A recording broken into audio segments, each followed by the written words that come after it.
What up, guys? I am Jason Wahler, and I am an alcoholic and a drug addict, and this is my beautiful wife. Hi guys, I'm Ashley Wahler, and I struggle with codependency and the effects of the disease of alcoholism.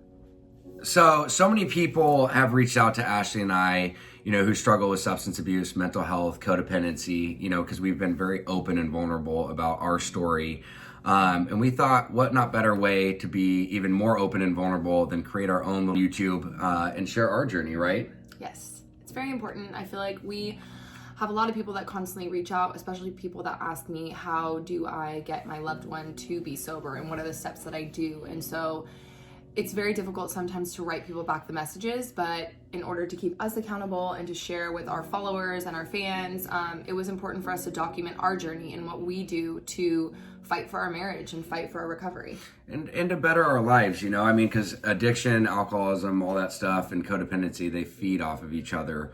And, this last December 15th, I had another slip. So my new sobriety date is December 17th. And so today I have 58 days. And we wanted to, really just document our journey on a weekly basis of what it is that we go through, the highs, the lows. Some weeks are great, some weeks are not. We put a lot of work and effort into our marriage, into being parents, into our relationship, into my personal recovery, her personal recovery.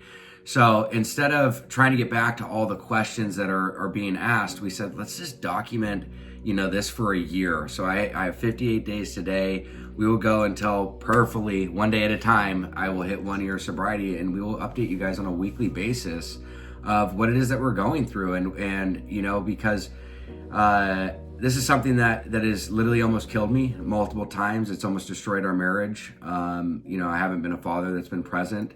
I want to be able to share this with you guys. I feel like it could be very impactful. And hopefully you guys can take something away. Look, it's different strokes for different folks. And for me, I think it's important to share this. So we hope you guys tune in and catch us out here on our YouTube channel. Okay, so let's just touch base a little bit on what happened during that relapse in December, because I think it's important for our audience and our viewers and fans to hear the steps that you made and the steps that I did in order to get that sobriety again. Well, also to catch you guys up to where we're at today so everything flows and is in sync with what we're talking about. So let's have a little conversation. Okay, so December 15th, you had taken pills again, correct? I had taken Adderall, yes. Yes, and you were not in a great space, and it was not a conducive environment for Delilah, and you were not in the right headspace. And we were supposed to leave to go to Northern California the next day.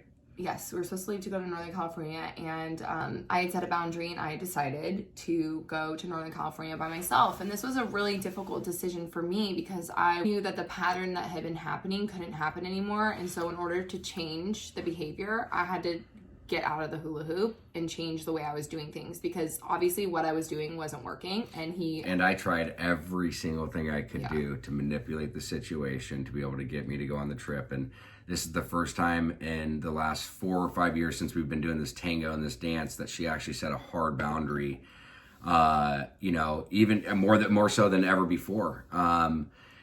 And just to catch you guys up with where I was at and stuff, it's just like I've had this constant battle with really being able to be open and honest with myself. And I struggle with a lot of my own insecurities and my own character defects that I've never really wanted to address. I just pretend on the outside that everything is good and everything's sugar-coated. And this time I had to really do a deep dive. And it's just, there was so much stuff on my end too that I had to be able to share with that, like years of stuff that built up that I didn't even realize that I had resentments around. And from one perspective, there's that piece, which you got to keep your side of the street clean before you can actually grow and make the proper changes. But for myself, it was imperative that she set the boundary that she did, but it was also, it allotted me the time to really get honest with myself and to really sit in my own skin and really understand, like, look, you've been doing this for so long. What are you going to do to actually change? And let's go back to that. So like when I decided that I was leaving, what were those feelings that you felt automatically when I said, like, I really need to go on this trip by myself. I'm taking Delilah and you're not welcome to come because you're not in a good place. I was so angry. Ego came into play where, you do this, I'm going to do that, da da da da da. and really what it stemmed from was fear. You know, I was really in I guess in a scared spot because I've gotten away and manipulated my way through things for so long.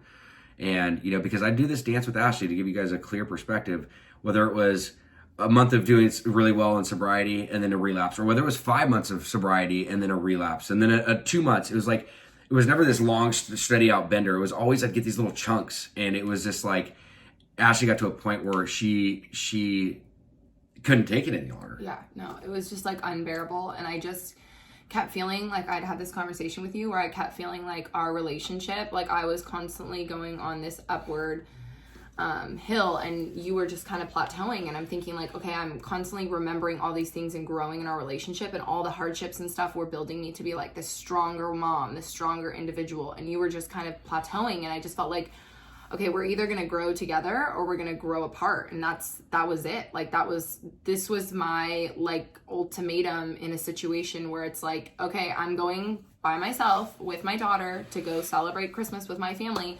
And if he is not willing to go get the things that he needs to get done, then I know. So what are the steps, because of the fact that I set that boundary and that ultimatum, like you need to get your shit together and figure out how to change the way that you're behaving, and I'm not gonna stand for it anymore. So I'm physically removing myself from the situation and going to go have a wonderful time with my family, and you can sit here.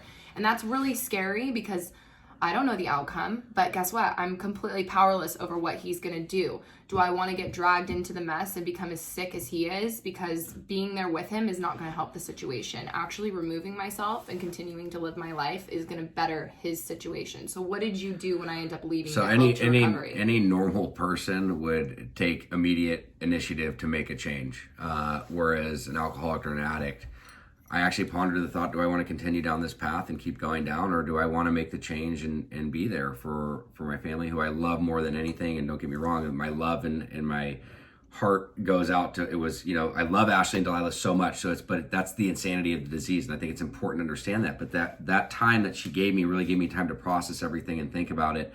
And what I did is I got out of myself. I called somebody up that I trusted and that could really give me real insight to the situation. And after talking to that individual, it gave me true clarity on I need to get out of my head, because the best of my decision making kept getting me back to these spots, which was terrible. And I said, look, I after the call, I got to a point of surrender. And I said, dude, this has got to be the last time. I can't keep doing this mentally, emotionally. I mean, it brings me back to not only the jeopardization of the family and everything else, but it brings me back to like suicidal ideations and just like not wanting to be present and be here. Because it's just this constant battle with yourself. And unless you have it, you can't really explain it. But I talked to this person and I literally that day, I changed everything. I got totally open and honest, and I was willing to take direction. And immediately, I ended up going to a meeting, connected with a few guys, and was open and very transparent. I called people and let them know what was going on, and to be able to have that support, you know, because if people don't know what's going on, they can't support you. And from there, while she was gone, within a matter of 3 days, I think I dedicated 3 or 4 days. It's on path. I think the 3 days, I ended up going to, I don't know how many, I went to multiple meetings. I met with multiple individuals. Read the big book with you for like 5 hours going through steps. I had somebody come down. We went through the big book for 4 or 5 hours, and then again went to more meetings. And I ended up setting up, calling and connecting with therapists, who now we regularly see almost 3 hours a week, which again, honestly, is life changing. You know, and I implemented healthy activity into my life. I guess the three things is I surrendered. I got honest with myself and I took direction. So Ashley set those boundaries. She was gone. I had a lot of thinking to do, and I took the initial steps that I took. And then obviously Ashley comes home and we had to have the conversation. And how was that for you? I mean, and what was the... Oh my God, like so freaking terrifying. I remember you texted me because I was up north and you were saying like, I said, well, are we going to talk when we get home? Because it was so awkward in our house. You know, both of us hadn't really been speaking to each other. It was like we were walking on eggshells. And I remember like so nervous that you were going to be like, I'm out, like I'm done with this. And I remember sitting down with you and you apologized to me. And like, I was so grateful. Like I just cry about it because it like makes me so happy that like it really does work. Like by me like setting the boundary, like I was so nervous about the outcome, but like it really worked. Like you literally were like, I'm so sorry. And it's like all the things I had wanted to hear from you, like you actually said to me. I was like, fudge, this works. It was a gnarly, Like I said, after all those years, it was something that was different. And from that really set the foundation for us to build upon, which, I don't know, I feel completely different today than I have over the last 4.5 years. I don't know about yourself. No, I think besides this program, like therapy has been like the best gift we could have given ourselves. And I know. But I'm talking more about just like you as an individual. Like something feels different this time than it has the last 5 years. So yeah, I mean, communication is very powerful. And that's something that we are still working on. We will work on the rest of our lives. And, but I can tell you that's, if you can do that, it brings a lot more clarity to the situation. Because too, is she didn't know some of the stuff that I was going through and the feelings that I had and vice versa. Outside of the addiction and the codependency, there's a lot of things that we weren't able to communicate because the barriers and the boundaries, or the barriers that were set through the addiction and the codependency, we weren't even able to communicate on other things to try to make things better. So hopefully that kind of catches you guys up to speed, from what's transitioned over the last, 30 days. It's from a, 30,000 foot view. We try to share as much as we could to catch you up to speed to where it's at. And, moving forward, we'll be posting videos every week on the progress or the lack of progress that we're making, in the areas that we're doing well in and the areas that we're not. So you guys can connect and hopefully do things or take things away that we're doing and to try to better yourself, your relationship, or those that you love. So thank you so much, you guys, and be sure to tune in every week to our channel, and we hope to see you guys soon. Bye. Take care.